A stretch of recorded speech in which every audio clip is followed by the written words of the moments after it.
జిల్లాలో 3 కోవిడ్ కేసులు నమోదయ్యాయి. మంగళగిరి, నవలూరులో ఒక్కొక్క కోవిడ్ కేసు నమోదయ్యాయి. కృష్ణా జిల్లాకు చెందిన మరొక మహిళకు కూడా కోవిడ్ తో ఎయిమ్స్ లో చికిత్స జరుగుతోంది. హోమ్ ఐసోలేషన్ లో మరొక ఇద్దరున్నారు. ఇద్దరిలో ఒకరు కేరళకు చెందిన మహిళ. జీనోమ్ సీక్వెన్సీ కోసం పూణేలోని ల్యాబ్ కి వీళ్ల శాంపిల్స్ పంపించారు అధికారులు.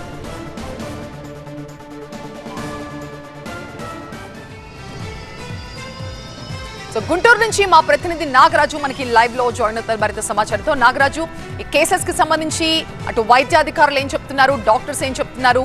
మళ్ళీ గతంలో లాగా కోవిడ్ విజృంభించే అవకాశాలు ఉన్నాయా?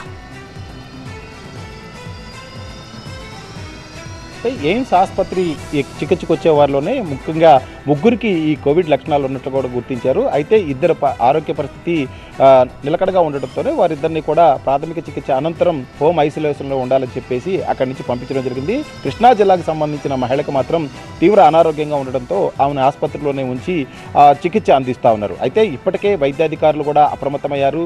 జిల్లాకు సంబంధించిన డిఎంహెచ్ఓతో పాటు గుంటూరుకు సంబంధించిన జీజీహెచ్ అతిపెద్ద ఆసుపత్రిగా ఉంది.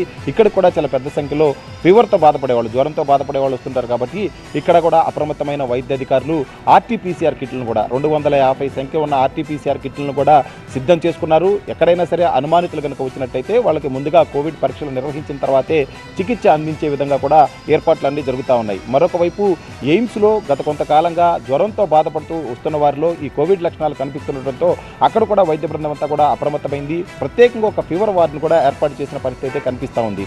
అటు ఎయిమ్స్ ఆసుపత్రితో పాటు ఇటు డిఎంహెచ్ఓ, మరొక వైపు జీజీహెచ్ ముగ్గురు కూడా సమన్వయంగా పనిచేయాలని చెప్పేసి ఇప్పటికే కూడా ఉన్నతాధికారుల నుంచి ఆదేశాలు అందాయి. ఆ దిశగా కూడా ఇక్కడ ఏర్పాట్లన్నీ జరుగుతూ ఉన్నాయి.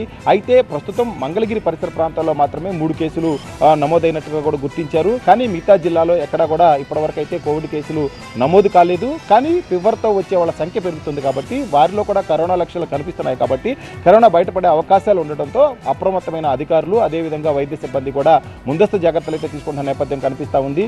ఎక్కడా కూడా ఆసుపత్రికి వచ్చిన తర్వాత వెంటనే వాళ్ళకి ఆర్టీపీసీఆర్ ద్వారా టెస్టులు చేయడం, అదేవిధంగా వాళ్ళకి అవసరమైన చికిత్స అందించేందుకు ప్రత్యేకమైన వార్డులు కూడా ఏర్పాటు చేయడం జరిగింది. ఇప్పటికైతే మనకి ఎయిమ్స్లో అయితే ప్రత్యేక వార్డు ఏర్పాటు చేశారు. కానీ జీజీహెచ్లో కూడా ఇంకా ప్రత్యేక వార్డు అయితే ఏర్పాటు చేయలేదు. ఆర్టీపీసీఆర్ కిట్లు మాత్రమే రెడీ చేసుకున్నారు. దీనికి సంబంధించి సూపరింటెండెంట్ కూడా వివిధ వర్గాలతో మాట్లాడుతున్న నేపథ్యం కనిపిస్తుంది. మరొక వైపు డిఎంహెచ్ఓ కూడా ఏదైతే ఇప్పటికే ఎయిమ్స్లో ముగ్గురికి ఈ కరోనా లక్షణాలు కనిపించాయో వారి శాంపిల్స్ అన్నింటిని కూడా పూణే వైరాలజీ ల్యాబ్కి పంపించారు. ఎందుకంటే ముఖ్యంగా జీనోమ్ సీక్వెన్సీ తెలుసుకోవాల్సి ఉంది. గతంలో వచ్చిన కరోనాకి ఇప్పుడు వచ్చిన కరోనాకి ఒకే రకమైన వైరసా కారణమా కాదనేది కూడా చెక్ చేయాల్సి ఉంది. కాబట్టి వైద్యాధికారులు ఆ దిశగా కూడా ప్రయత్నాలు ప్రారంభించారు.